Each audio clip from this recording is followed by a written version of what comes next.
नमस्कार दोस्तों, कैसे हैं आप सब। मुझे उम्मीद है आप सब बहुत अच्छे होंगे। फ्रेंड्स, आज इस वीडियो के माध्यम से हम जानेंगे कि आखिर वो कौन सी आत्माएं होती हैं जिनका पुनर्जन्म होता है और वो कौन सी आत्माएं होती हैं जिनका पुनर्जन्म नहीं होता या फिर बहुत मुश्किल से होता है। दोस्तों, बहुत सारे धर्म हैं जिनमें ये मान्यता है कि ये जन्म एक बार ही हुआ है, दूसरा कोई जन्म नहीं है। पुनर्जन्म की अवधारणा वहाँ पर नहीं होती है। बहुत से ऐसे समुदाय हैं, बहुत से ऐसे संप्रदाय हैं। हिंदू धर्म में पुनर्जन्म की अवधारणा है, बहुत समय से चली आ रही है, शुरू से चली आ रही है। इसके साथ ही ऐसे जो धर्म हैं जहाँ पर देह को जला दिया जाता है मृत्यु के पश्चात, वहाँ पर यही मान्यता है कि पुनर्जन्म होता है। इसकी एक बहुत बड़ी वजह है, जैसे हिंदू धर्म हो गया या फिर अन्य जो धर्म है जहाँ पर देह त्यागने के बाद जब व्यक्ति मृत हो जाता है तब उसकी देह का अंतिम संस्कार कर दिया जाता है, उसको जला दिया जाता है। ऐसा इसलिए किया जाता है जिससे जीव आत्मा का मोह अपने इस देह से खत्म हो, वो अपनी अगली यात्रा पर चला जाए। व्यक्ति का सबसे ज़्यादा मोह जो होता है सर्वप्रथम उसकी अपनी देह से होता है, उसके बाद अपने आसपास के लोगों से, अपने परिवार से, अपनी चीज़ों से होता है। जैसे जब हम जीवित होते हैं तो हम कुछ भी करें, सबसे पहले अपना ध्यान रखते हैं कि कहीं हमें चोट ना लग जाए। यानी कि कहीं न कहीं हमें अपनी देह का मोह है, तभी हम इस बात का ख़्याल रखने की कोशिश करते हैं।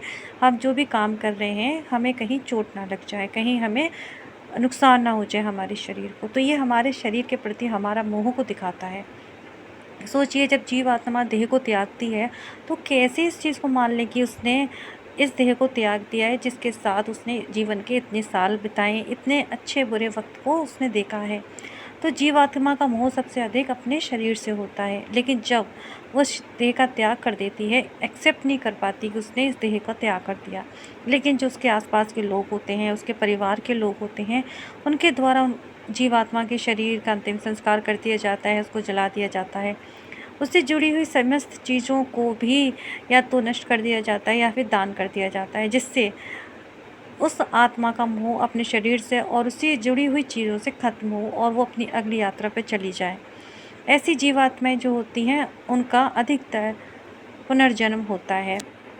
लेकिन जो जीवात्मा जिनका इस तरह से अंतिम संस्कार नहीं होता, जिनके धर्म में उन्हें कब्र में दफनाने की प्रथा चली आ रही है, ऐसी जीवात्माओं का पुनर्जन्म नहीं होता।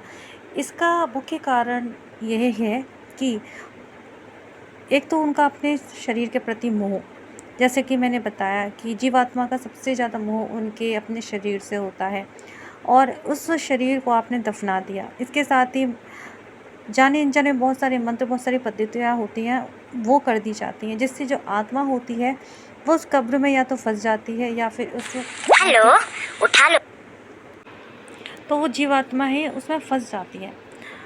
अब चाहकर भी वो उस देह, उस मोह से बाहर नहीं निकल पाती हैं।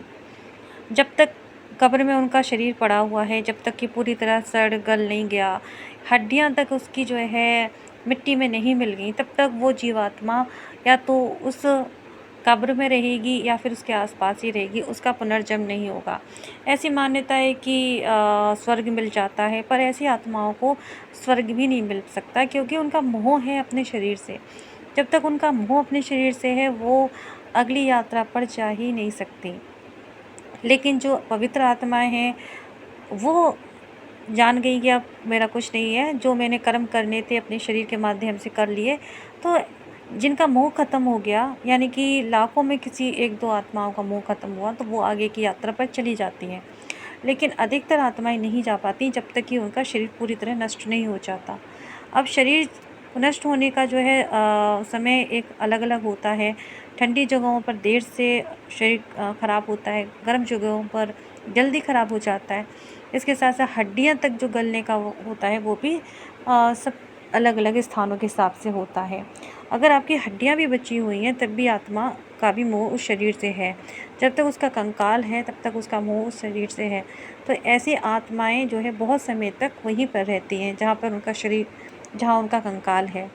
ऐसी आत्माओं को कभी कभी 1 लाख साल तक का भी वक्त लग जाता है। आत्मा की जो आयु बताई गई है 1 लाख साल तक बताई गई है। अगर किसी आत्मा को मुक्ति नहीं मिल रही है तो ऐसी भटकती हुई आत्मा 1 लाख साल तक उसी अवस्था में रह सकती है। 1 लाख साल के बाद उसको मुक्ति मिल जाती है या फिर वो अगली यात्रा पर चली जाती है। लेकिन जब आत्मा का मोह शरीर से है, उसका शरीर नष्ट नहीं हुआ पूरी तरह, उसकी हड्डियाँ तक अभी तक मौजूद हैं, तो ऐसी आत्मा 1 लाख साल तक भटकती रहती हैं और ऐसी आत्माओं का पुनर्जन्म नहीं होता। तो जिन धर्मों में ये अवधारणा है कि व्यक्ति को दफना दिया जाए।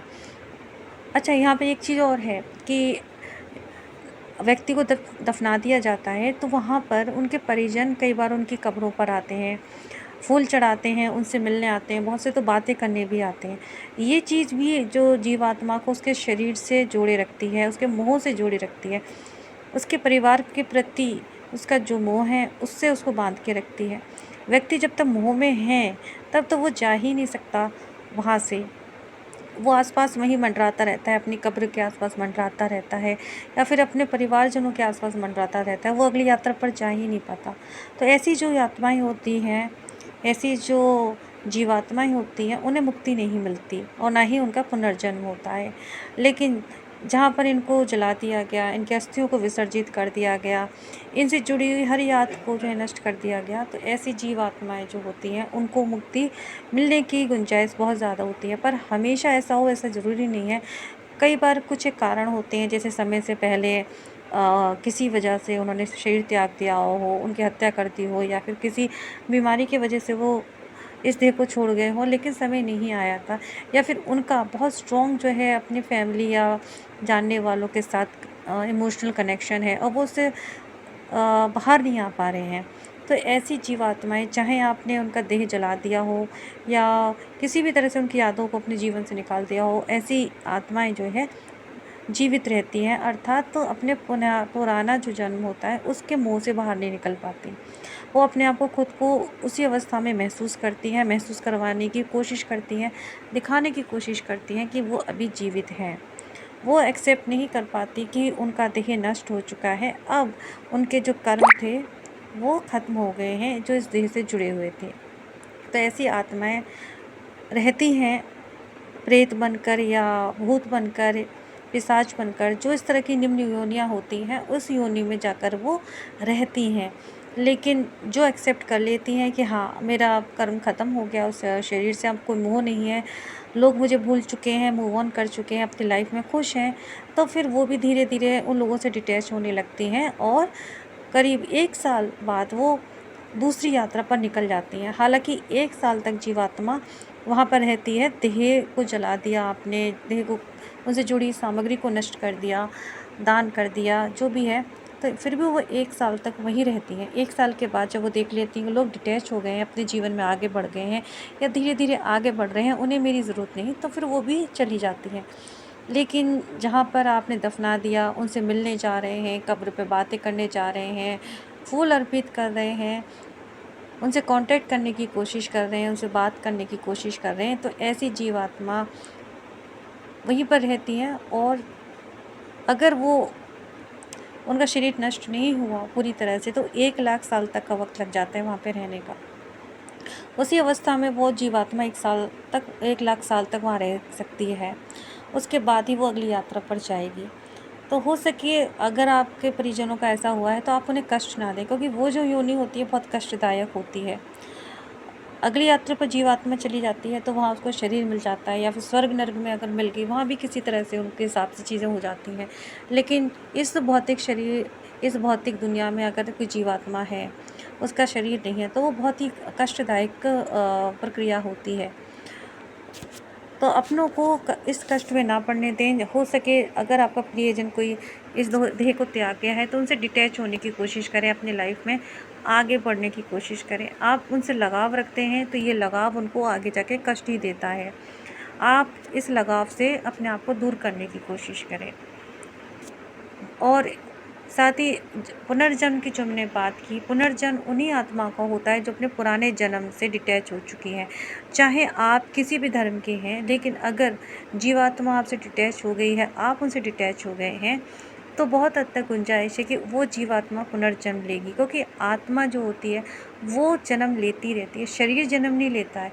आपके यहाँ पे ये है कि आत्मा जन्म नहीं लेती है कि जन्म मिला है, ठीक है, वो शरीर एक मिला है, उस शरीर में दोबारा प्रवेश नहीं करेगी जो उसने छोड़ दिया। लेकिन ऐसा नहीं कि आत्मा दोबारा ना जाए, क्योंकि वो तो एनर्जी है और एनर्जी हमेशा बदलती रहती है। अब देखिए, बिजली, घर से बिजली आ रही है, बल्ब में जा रही है तो बल्ब हो गए, फ्रिज में जा रही है तो फ्रिज में हो गया, एसी में जा रही है तो एसी, तो एनर्जी का रूप बदलता रहता है। इसलिए ये अवधारणा गलत है कि पुनर्जन्म नहीं होता। वो तो होता है, लेकिन उन्हीं आत्माओं को होता है जो डिटैच हो चुकी हैं। पर जो मोह से जुड़ी हुई हैं उनका पुनर्जन्म नहीं होता है, चाहे वो किसी भी धर्म से हैं, चाहे उनका अंतिम संस्कार किसी भी प्रक्रिया से किया गया है। तो ये है पुनर्जन्म की सच्चाई। तो दोस्तों, ये था मेरा एक छोटा सा वीडियो जिसमें मैंने बताने की कोशिश की है कि पुनर्जन्म की सच्चाई क्या है, किन आत्माओं का पुनर्जन्म होता है, किन आत्माओं का नहीं होता है। मुझे उम्मीद है कि मेरा ये छोटा सा वीडियो आपको पसंद आया होगा और आपको थोड़ा बहुत भी अगर इसमें से कुछ ज्ञान मिला है तो मेरे इस वीडियो को आगे फॉरवर्ड कर सकते हैं, शेयर कर सकते हैं लोगों तक, ताकि ये ज्ञानवर्धक वीडियो लोगों तक पहुँचे। और आप चाहें तो मेरे चैनल को सब्सक्राइब कर सकते हैं। फ्रेंड्स, आगे मेरे टैरोट की वीडियो आते रहेंगे, तो आप मेरे टैरोट की वीडियो आप देखते रहिए, उससे भी आपको बहुत जानकारी मिलेगी। और इस तरह के आध्यात्मिक वीडियो भी आप शेयर कीजिए, इन्हें सुनिए, इससे भी आपको बहुत जानकारी मिलेगी। मोह माया क्या होती है, मोह माया कब नहीं रखनी चाहिए, कब रखनी चाहिए, बहुत सारी चीज़ें हैं जिन्हें हमें फॉलो करना चाहिए। बहुत सारी ज्ञानवर्धक बातें हमारे इस वीडियो के माध्यम से आपको सुनने को मिलेंगी।